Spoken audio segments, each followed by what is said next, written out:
there, my name is Carol and I work with ACCU. Today I will be showing you how to go onto the portal and make a payment, as we have several options to do so.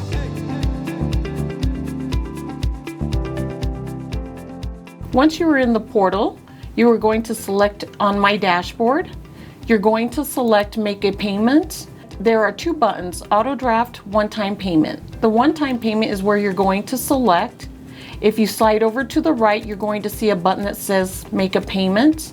There will be a box that has Agree to Terms and Conditions. You will select that. If you scroll to the bottom of the page, it's going to have two options. The Pay by eCheck is free of charge using a checking account. If you select Pay by Card, there is a 4.9% charge for using this fee.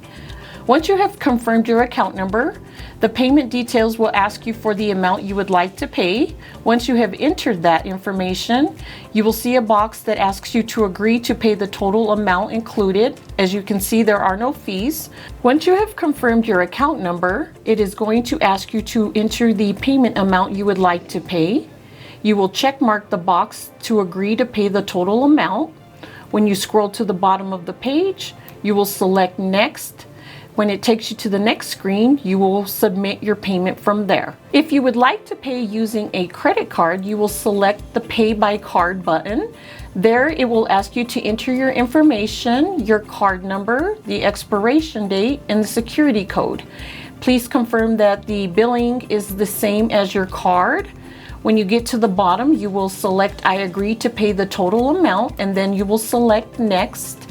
And the next screen, you will submit your payment. So those are our two payment options. Keep in mind the Pay by eCheck is free of charge. If you pay by credit card, there is a 4.9% fee for this. I hope this has answered all your questions. If you have any questions, please feel free to reach out to ACCU.